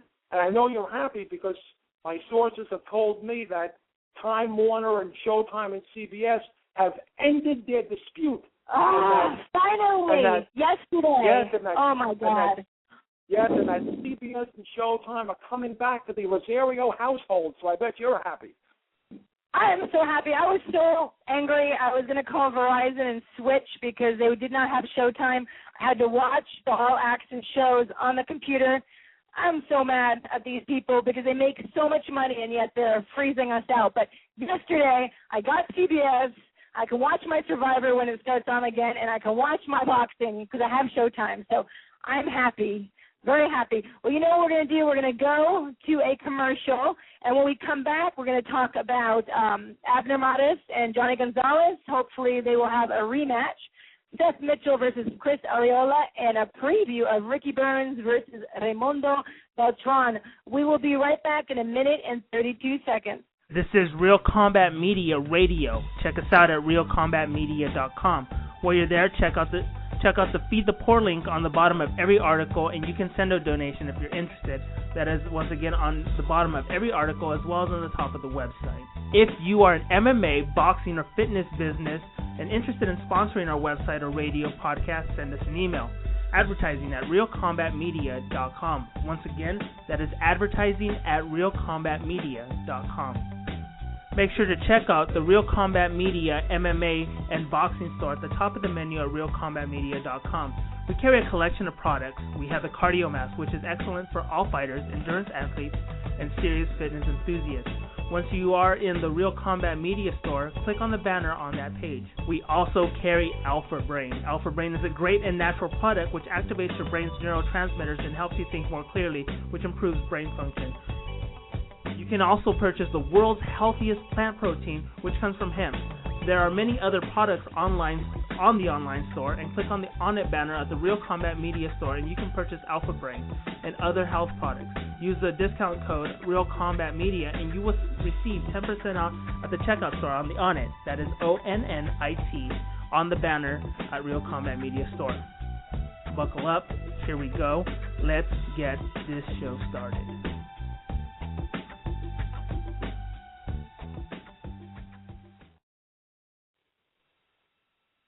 Welcome back to Real Combat Media Boxing Radio. This is episode 27. I'm still your host, Christy Rosario, here in Los Angeles, with our boxing prophet in New York City. If you are a caller and you'd like to call in live at 347-324-5998, 347-324-5998. You can find us on Twitter at Real Combat Media, or my Twitter is at BoxingGirl, BXINGIRL, and we have at BoxingProfit68. You can also find us on Facebook at Real Combat Media in the search bar. So we are back, and we are going to talk about, well, oh my gosh, Abner Mares and Johnny Gonzalez. Come on, Prophet. What did you think of that fight? And will they have a next one? Arena. I was absolutely shocked. I thought, in my preview and my breakdown of the fight, if you go back to the audio, because not to totally embarrass myself, but I did say that Johnny Gonzalez has the proverbial puncher's chance. He does carry a great punch, but I thought Mares would box cautiously in the early rounds and then maybe stop Gonzalez in the late rounds, or the mid rounds, around the 7th or the 8th round. I just thought Gonzalez's best days were behind him, and they may be. A puncher never loses his punch. And I thought that Mares, for the first minute and a half, did what I expected him to do, and he fought well. He boxed beautifully. He moved side to side. He was using his jab. But then the last minute and a half, he got kind of cocky, and the Warrior and Abner Mares came out, and he said, you know what, Gonzalez is slow. I'm beating him to the punch. I'm going to basically do to him what I did to Ponce de Leon in my previous fight, which is end this fight relatively early with a brutal knockout to make my way up the pound-for-pound rankings even higher. And what happens? He gets lazy, he drops his guard, and Gonzalez lands a beautiful, vicious, picture-perfect left hook. Down goes Mares. I never understood the pride of certain fighters. There's a reason why you get a standing 8 count. And you're always taught when you go down to not rise until the referee reaches 8. Take the full count. And so many fighters, they get up prematurely and their legs do this, little dance. Whereas if they stay down and bought more time, maybe they could have held on. In this case, I don't think it would have helped Mares. I think he was gone after that first left hook. But I just think he should have stayed down longer instead of trying to get up right away. But it didn't matter. Gonzalez was all over him. He knocked him down again violently. The referee had no choice but to stop it. And I just love, I give credit. Gonzalez pulled off, to me, the upset of the year. In a year that's been loaded with upsets. 2013 should be labeled the year of the upsets, the year where everyone's pound-for-pound list was shaken. So many fighters on our pound-for-pound list lost this year. But to Mares' credit, he said he wants to fight the best, and if he doesn't get Gonzalez in a rematch, he'll still fight the best. And from what I've been reading on social media, it's a very busy fall. They want to make the rematch in either December of this year or January of next year. That Mares has invoked he will invoke his rematch clause immediately, and that's just a testament of the pride and the will of Abner Mares. And I'm glad that he's getting right back into the ring with Johnny Gonzalez.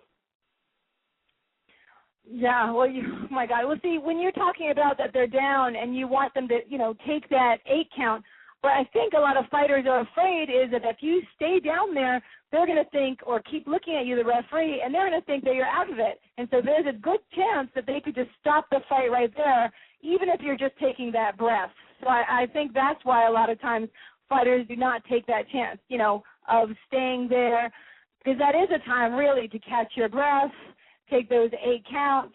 The same when you get a low blow. You want to take that time that you deserve instead of just rushing into it. But I think so many of these fighters are worried because you have had referees, we're all human, and you've had referees that have thought, okay, this fighter is not well, we're going to stop the fight. And, you can't blame them. So I think that's another reason.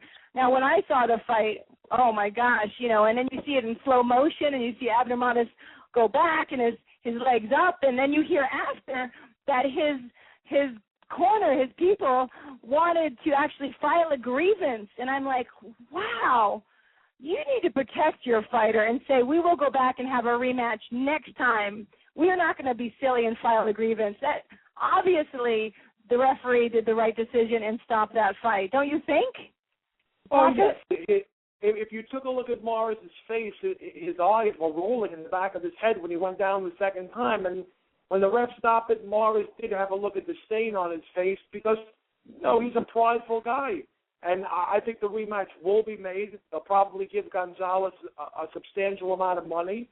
And, if Miguel Flores, who we interviewed earlier on in the program, is correct, and Johnny Gonzalez defeats Abner Morris again, then I will go to a store and I will have it tailor-made or paid for, but I will somehow mail Miguel Flores his own boxing profit robe if Johnny Gonzalez can upset the apple cart twice and beat Morris. I think Morris is an elite fighter. No. Profit, no. I don't think so, because I think Miguel said this fight, it's 50-50. So I think he's still on the fence, and I think he was leaning towards Modest this time. And you remember on Showtime All Access, we were watching the fight with Canelo and them, and they were even looking at Modest when he was down and saying, he's out of it. So I don't know where the promoters think, or not the promoters, but his manager, why do they even think to try and file an appeal, a grievance on a situation like that? But no, I think as far as Miguel, he's more 50-50 this time, Prophet. So, he might be fighting more with you. Yeah, and as he should be. Gonzalez still carries the power with him. He's got the proverbial puncher's chance, but I just think Morris is an elite fighter. He'll learn. He'll grow from this. He'll actually get better. And next time, I don't think he'll take a calculated risk, and I think he'll just completely outbox Gonzalez. But a question that I have for you, Christy, that we have a couple of minutes. A lot of people jumped off the Morris bandwagon, forget about not being in their top pound-for-pound list, their top 10. They wanted to dismiss Morris immediately because of the first-round knockout. And let's not forget, Nonito Donaire wasn't only, he was out-hustled, he was outboxed, he was outclassed, and he was embarrassed by Rigondeaux. And I understand that Rigondeaux is much more of a complete fighter than Johnny Gonzalez, but it amazes me that people still have Donaire as an elite fighter after he got embarrassed and lost literally every round against Donaire.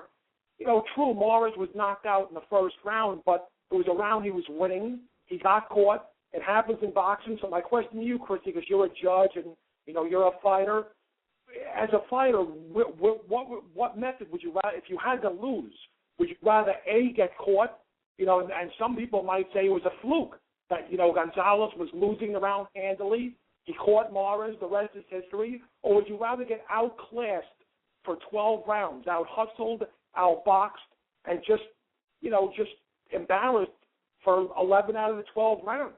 It's a very interesting debate, and it's a question that, needs to be thrown out there, because a lot of people still have Donaire as an elite fighter when he was dominated by Rigondeaux, but have completely jumped off the Morris bandwagon after one loss to Gonzalez, and I just don't think it's fair.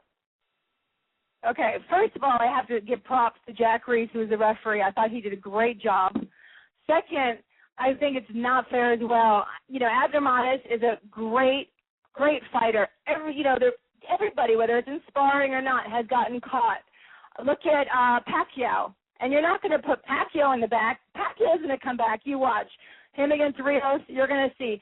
I think Abner Morris should stay right where he is and see what happens next time he fights, let's say, Johnny Gonzalez. And for me, you're asking me that question, I don't want either. I really wouldn't want to get stopped in the first round, and I don't want to look like I'm outclassed, because you really want – but that's a terrible question. I don't want either one, Prophet. But I also have to give props to Abner Morris, because when he was interviewed, he was a true champion and a gentleman, and I really respected his responses. And, I give a lot of credit to him, and I hope they come back and have that rematch. And then we'll see. We'll see if it was a fluke and it just happened, or if Johnny Gonzalez is really going to keep that WBC featherweight title. I agree with you. I was just throwing. I mean, I know it's kind of a ridiculous and maybe an asinine question at this stage of their respective careers, but I, go on social media and I check boxing fans' opinions, and I was just so. I guess the proper word is irate at that. How on most people's pound-for-pound list, Nonito Donaire was still considered great, and Abner Mares has sort of been dismissed only because, he was knocked out in the first round. And, getting knocked out in the first round to me, like you said, I guess, is just as bad as being thoroughly outclassed for 12 rounds.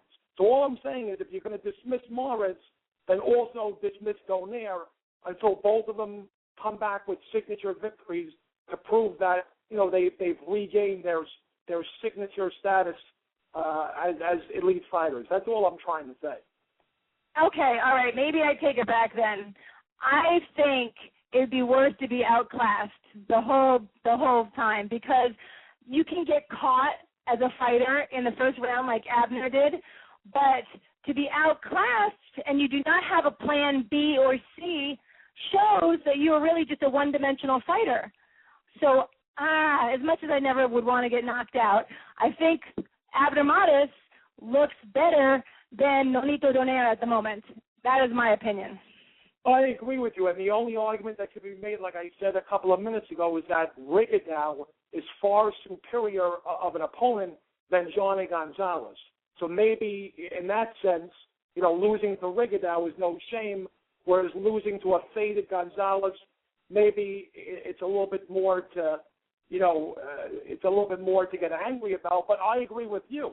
People get caught boxing all the time. I'd rather get caught with a haymaker and lose via knockout than completely get out-hustled and embarrassed literally for 12 rounds. So hopefully in a perfect world, now that Donaire and Mares both have lost, maybe the tension between Golden Boy and Top Rank will ease up. And who knows, something good always comes out of a loss. And maybe before we see Santa Cruz against Rigondeaux, we'll actually see Rigondeaux against Mares or Rigondeaux against Donaire. And we'll see. Better, only in boxing can you actually win when you lose. Now everyone will think that Donaire and Mares aren't so invincible, and they'll line up to have opponents now. Right, and feel free to call and tell that you disagree with Profit. 347-324-5998. I'm just kidding. You can call and disagree with us. It doesn't matter. It's nice to have a debate and just be able to talk boxing. So you can call us at 347-324-5998. You can Twitter us at Real Combat Media. I'm at BoxingGirl, BXINGIRL, at Boxing Profit 68, or just find us on Facebook at Real Combat Media. All right, Profit. I think we really talked out Johnny Gonzalez and Abner Mares. I hope they have a rematch. I will definitely watch it. I won't spend my money on pay-per-view, but I will watch it. So I think we should move on. Let's talk about, coming up, Seth Mitchell and Chris Arreola on September 7th, okay? And they are fighting at Fantasy Springs Casino in Indio, not too far from me.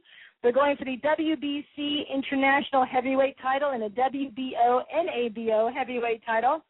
It should be, let's see what their records are. So Seth Mitchell has won 26, 19 KOs. He's lost once, been KO'd once, and has one draw. Then we go to Chris Arreola, who has won 35 with 30 KOs, lost 6, and he's also been KO'd once. Profit, I know you have your predictions. What's going on? Yeah, every time I'm kind of torn here. Every time Chris Arreola has elevated his level of opposition, he's basically lost. He got completely out-hustled by Stavern and Tomas Adamic in both of those defeats, and he was completely manhandled by Vitaly Klitschko, which is no disgrace because Vitaly Klitschko is one of the two best heavyweights out there, but he doesn't have that signature victory. He does have power, and he has a great, great chin, and that helps him in this fight against Seth Mitchell, who really, lost a chance with a spoon, actually overcame adversity and beat Chaz with a spoon, got knocked out by Jonathan Banks, looked decent at best in getting his revenge in a fight I predicted he would avenge his only defeat and beat Banks, But the problem is, even though he dominated that fight and won at least 9 out of the, I believe it was, I'd like to say it was a 10-round fight, dominated 8 out of the 10 rounds, every single time Jonathan Banks threw a punch with conviction, a punch with power behind it, it wobbled Seth Mitchell. It wasn't, I didn't get the sense that Seth Mitchell won a rematch as much as I did that Jonathan Banks didn't do enough and lost that rematch. So it all depends which Arreola, and Arreola has problems with his weight. It fluctuates. One fight he weighs 260, the next fight he weighs 230. I don't know which Arreola is going to show up. I just know that Seth Mitchell doesn't have a world-class chin. I think his best strategy would be to box Arreola, not throw violent punches. I mean, you could try, but you're not going to knock out Arreola. He takes a great punch.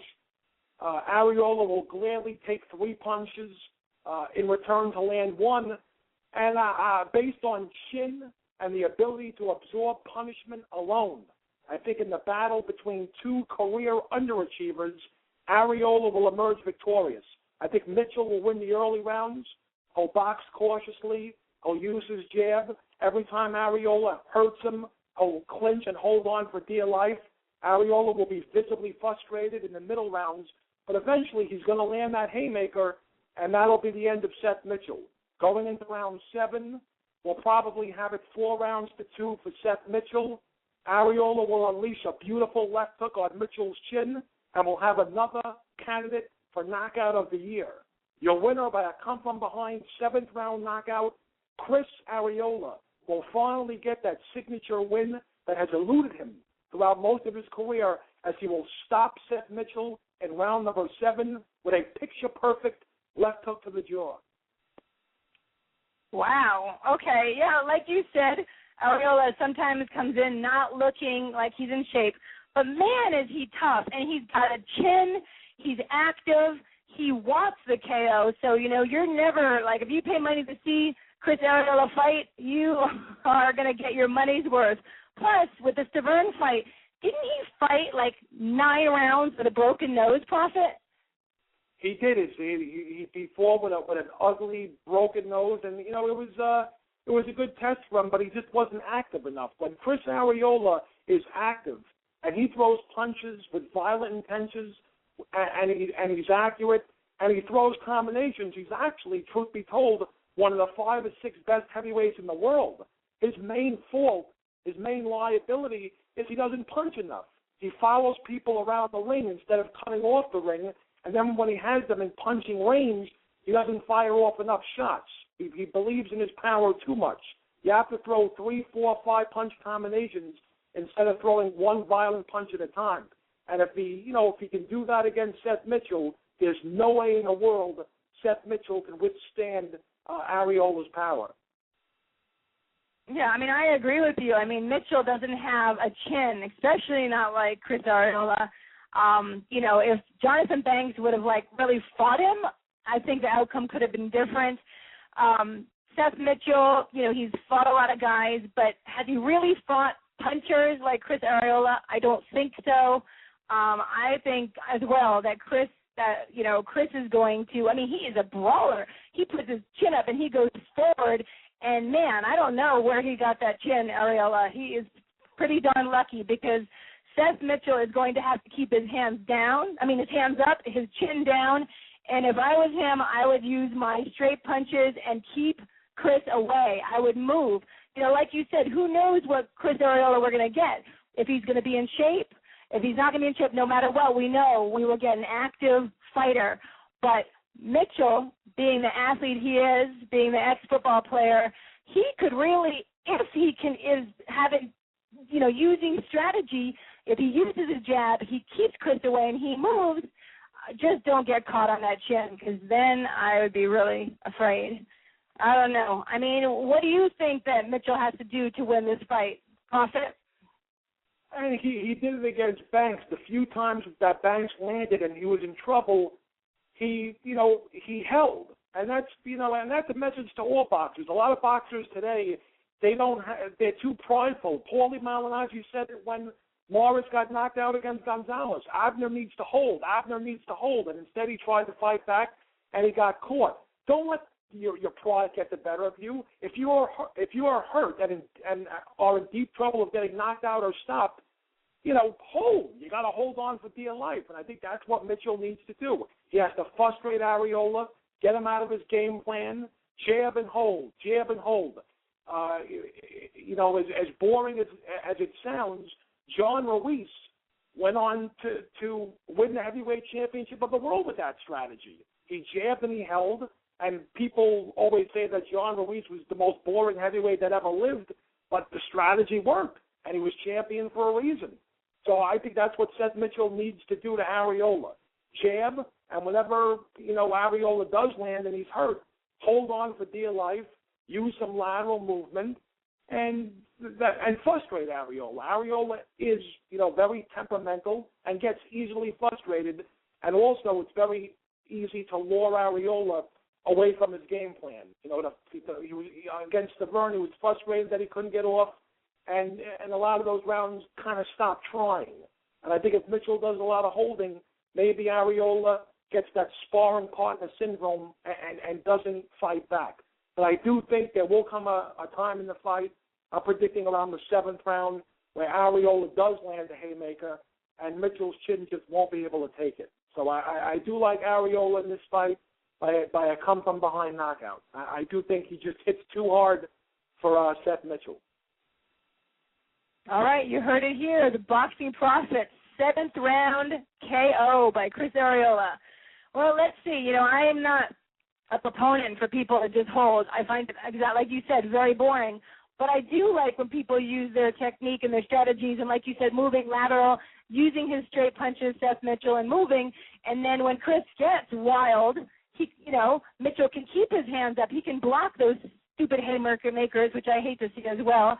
And he can move, and maybe he would have a chance. We'll see. I'm not sure. I'm not the Boxing Prophet, so I don't have many prophecies, and I just like to watch the fights. But it's going to be a good fight, and make sure you catch it because it is this weekend on the 7th, okay? And if you are in the area, you can go to Fantasy Springs Casino in Indio, California. Not too far. But we are going to move on because we only have about 19 more minutes on Real Combat Media Boxing Radio. Again, you're welcome to call in. You can talk to us live, and you can debate. You can agree to disagree. 347-324-5998.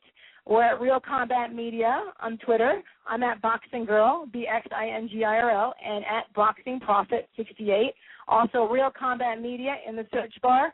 Also, after the show, right away, it's on, there's a show you can listen to. It'll be on iTunes. It'll be on Blog Talk Radio. It'll be on YouTube. It'll be on RealCombatMedia.com. So you have plenty of places to listen to our show.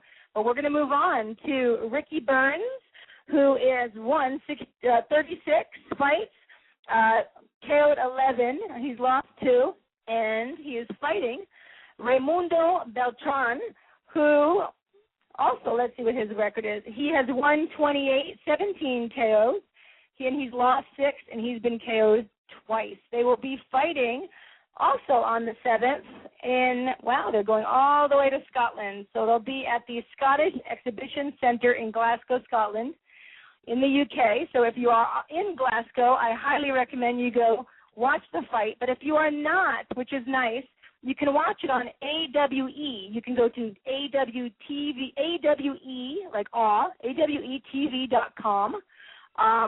In the United States, Verizon Fios is on channel 169 or 669. AT&T, Uverse, TV channel 470 or 1470. Or just check your local cable. It should be anywhere. Just go for more information on www.awetv.com. All right, Prophet, let's hear it about Raimundo Beltran and Ricky Burns. Yeah, don't let Beltran's record fool you. I think this is a 50-50 fight. I think Ricky Burns is one of the more overrated fighters in the world today. His only signature win was back when he beat Roman Martinez for the WBO Super Featherweight title back in 2010. He's the current WBO lightweight title. That's what will be at stake this Saturday. But in his last fight against undefeated prospect Jose Gonzalez, he looked horrible. He only fought in spurts. It was a fight where he didn't establish himself as an elite fighter. And Ricky Burns, for all intent purposes, is more well known for ducking Adrian Broner as a lightweight than he is as being champion.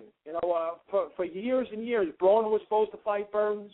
It was being negotiated multiple number of times, and for whatever reason, it didn't happen, and that's why Broner moved up. And so Ricky Burns' matchmaker thinks he's doing him a favor by putting Raimundo Beltran in with him.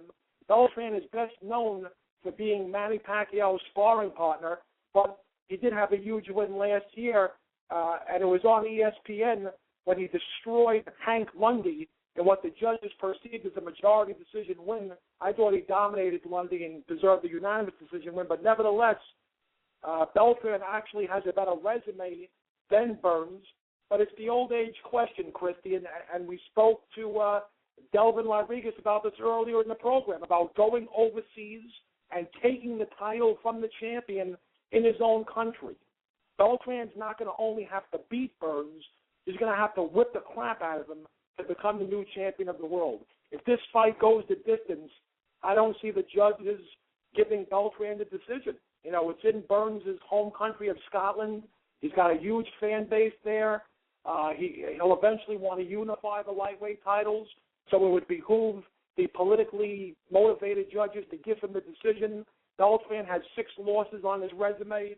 It doesn't look good for the sport of boxing if Beltran wins. But, and also another point I'd like to make about Burns, a few years back, Burns fought Michael Katsidis in England, and I actually thought Katsidis won that fight. They gave it to Burns, and I think Katsidis is more of a one-dimensional fighter than Beltran. Beltran's the type of guy where he doesn't only follow you around the ring, he cuts off the ring. And unlike Katsidis, who only has power in one hand, Beltran has power in both hands. He's multidimensional. He has a plan B. He's learned a lot from sparring with Manny Pacquiao. He knows he's not going to get a decision in Scotland. So I think it behooves Beltran to cut off the ring early, get Burns' respect, and go for the knockout. Of course you have to box and throw jabs, but Beltran has got to somehow lure Burns into a street fight. And in his last fight against Gonzalez, Burns fought a lot off the ropes, and it's never good for a boxer to retreat and fight along the ropes. So if he does that like he did against Gonzalez, I think Beltran's going to destroy him. So, the question is that needs to be asked is profit. What the hell is going to happen? Is Beltran going to knock out Burns, or will the fight go to distance and Burns win an ugly decision? Maybe I'm just annoyed at Burns for ducking Broner when I thought that he could give Broner a test at lightweight. But 2013 is the year of the upsets, and I'm going to go with I wouldn't call it a major upset, but I'm going to go with a minor upset. I think Raimundo Beltran goes to Scotland and knocks out Ricky Burns. I think Burns had success early with his jab. He'll hold, he'll move, typical Burns. But I think Beltran's a warrior, and I think he knows that this is his last chance to win a world title. And he does have 6 losses, but 3 of his 6 losses came to notable opposition. So Beltran does fight the best, and it's going to show. His experience is going to show. I think it'll be a fairly even fight going into round 10. Maybe you have it 5-4 Burns. Maybe you have it 5-4 Beltran. Beltran's going to unleash a 10 or 11 punch combination that's going to totally wobble Burns. Beltran will pin him against the ropes, just unleash a fury of punches, and Beltran's conditioning and his will to win will be too much for the hometown hero Burns to overcome. And I see a minor upset. I'm picking it. I like Raimundo Beltran to stop Ricky Burns in round 10 and become your new WBO lightweight champion. How's that for an upset, Christy? That's an upset. I mean, but you didn't mention, though, that Ricky has not lost in 6.5 years. Do you realize that? I mean, despite you may say, oh, the fighters he fought weren't that good, but come on. 6.5 years. He had to fight some good people, don't you think? He's got some decent names, but I think his matchmaker, who I believe, if I'm not mistaken, his name is Ed Hearn. You know, he's putting Ricky Burns in against people who he thinks that Burns will look good against to secure a mega fight with some of the elite lightweights, in the world. And I think he could have fought undefeated American Terrence Crawford.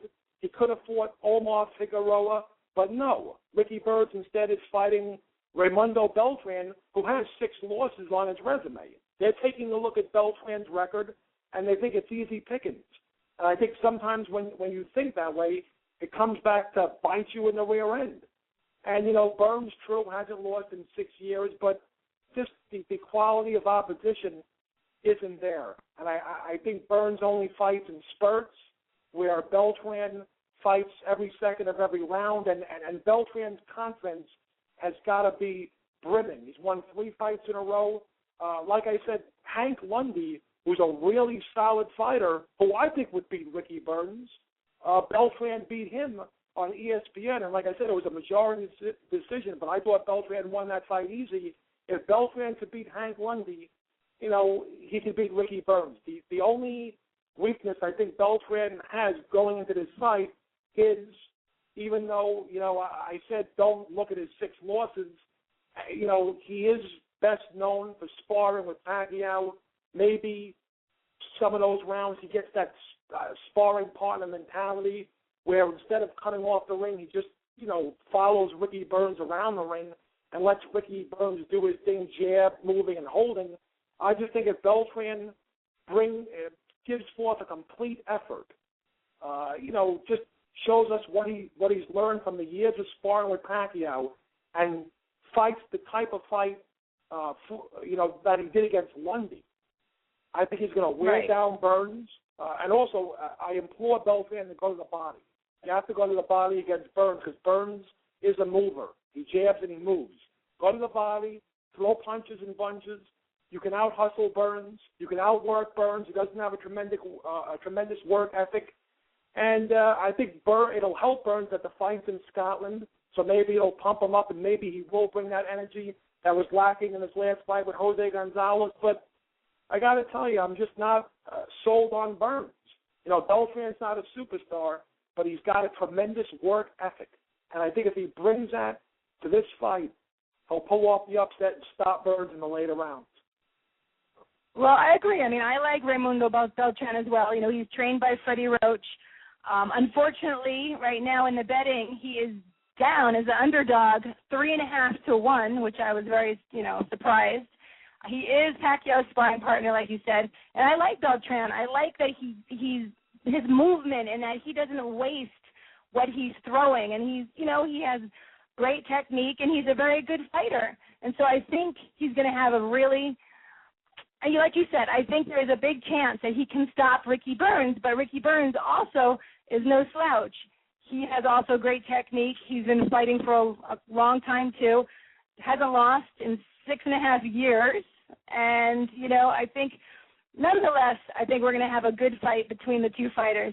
I just don't like to see that it's so, when you come to betting, 3.5 to 1. I mean, but at the same time, I bet, Raimundo is thinking, well, this is going to make him more stronger. Like when he's going overseas, when he's going to hear, I heard an interview with him, and he was, when he hears the people going for Ricky Burns or booing him, it's going to make him stronger and do better. And I think, like you said, he has a really good chance to win this fight, even though it is not in his own country. So we'll see. Do you put either of these fighters in your pound-for-pound list, Prophet? No, not even close. I mean, by default, you have to put Ricky Burns in your top 5 or 6 lightweights in the world. Obviously, if Beltran beats Burns, he joins the top 10 in the lightweight division. I'm shocked that Burns is a 3.5 to 1 favorite, but a lot of people tend to, especially with the sport of boxing, they tend to bet with their hearts and not with their head, and that's a big mistake that people make. I just was never impressed with Burns. I don't even think he's the best lightweight out there. And we'll see. Beltran, like you said, throws a lot of punches. He's a very busy fighter, and I think the fact of the matter is that if Beltran is busy and accurate, it's just too much for Burns' movement and jab to overcome. A jab and movement can't overcome a guy who's great at cutting off the ring, who throws punches with tremendous accuracy, and throws a lot of them. And that's what Beltran's got to do. My only fear is that if it goes the distance, Burns is, was a hero in Scotland. He's like Joe Calzaghe was in Wales. Or Sven Aki and Darius Mitchell-Chitsky, to name so many fighters who defended their titles and should have lost them overseas, but didn't because they got the home country decision. I just hope it doesn't go to distance and you and I have it 9-3 or 8-4 for Beltran, and they give it to Ricky Burns, because then that infuriates the boxing fans and it makes the naysayers say, wow, what another, politically scandalous decision in boxing. And that's what I don't want to see happen. Okay, well, you heard it here. So, Prophet, what is going on? Do you have any other, you want to tell us, since we have a little time, about your pound-for-pound list? Do you want to talk about upcoming fights? Come on, we have like 4 minutes left, and we can do what we want with this time. Well, very briefly, Christy, my pound-for-pound list has been totally shaken up in the last couple of months with Sergio Martinez's uninspired performance against Martin Murray, with Abner Morris getting knocked out by Johnny Gonzalez, with Nonito Donaire being embarrassed by Rigondeaux. And I put this as my Facebook profile status right after the Morris fight. I said it's going to take me about 4 months to come up with a brand new pound-for-pound list. And sure enough, somebody out there was listening, because this fall you have Mayweather against Canelo. The winner of that fight has to enter your top 10 pound-for-pound. You have Matisse against Danny Garcia. Certainly the winner of that fight has to break everyone's top 10 pound-for-pound list. You have Bradley against Juan Manuel Marquez. Obviously, the winner of that fight moves down, goes down or up or whatever you want to call it, considerably and enters the top 5. Hopefully, Adrian Broner, rumor has it that Broner is going to actually take a test and fight Marcos Maidana before the year ends. If Adrian Broner can dominate Marcos Maidana, heck, he'll enter my top 10 pound-for-pound list. You have a guy like Carl Froch, who a lot of people said he doesn't deserve to be on anyone's pound-for-pound list. Sure, he's got the resume, but he's not that talented. He's now entrenched in my pound-for-pound list. Now that all these other guys are dropping like flies, here's a guy whose resume speaks for himself. Sure, he lost to Andre Ward, but the guy has beaten Miguel Kessler twice. He's beaten Jermaine Taylor. He's beaten Jean Pascal. So I could say with the utmost certainty that Carl Froch is indeed on my pound-for-pound list. And the rest of the top 10, obviously, with Andre Ward's inactivity and inability to make a super fight, his big win against Shad Dawson, to me, has kind of become invisible now. Now, especially that Floyd has stepped up and silencing his critics by fighting Canelo. So if Floyd beats Canelo, I'll flip-flop 1 and 2. I'll have Floyd as my new number 1 and Andre Ward as my new number 2. If Marquez could beat Timothy Bradley, he would be number 3. Vladimir Klitschko would have to be number 4. And maybe by default, even though he looked horrible against Martin Murray in his last fight, Sergio Martinez would be number 5. But numbers 6 through 10 on my pound-for-pound list are wide open. And all those questions will be answered in the fall, because from September through December, we have lots and lots and lots of great fights between fighters that are either firmly entrenched on my pound-for-pound list or fighters that are looking to make a dent, like a Matisse or a Garcia, or even your favorite, Christy, Triple G, who is now officially signed to fight Curtis Stevens on November 2nd in New York, in a fight that I'll be going to. If he knocks out That'll be excellent. If he could knock out Curtis Stevens in 3 or 4 one-sided rounds, which I think he can, Triple G will crack my top 10-pound list. So it's basically, in a nutshell, Chrissy, because I know we only have a minute, it's an autumn to look forward to for boxing. You have 10 seconds, Prophet. All right, Prophet, it's as always good to have you on the show with me. We did a great job, I think, today. I'll talk to you next week. I want to tell everyone, Bradley Marquez, HBO Face-Off tonight. Don't forget that. This has been another great show. I really enjoyed speaking to Delvin Rodriguez and Miguel Flores. We will be back next Tuesday, 4 p.m. to 7 p.m. 4 p.m. Pacific time, 7 p.m. Eastern with episode 28. Thank you for joining us on Real Combat Media Boxing Radio, and have a fantastic week. Take care.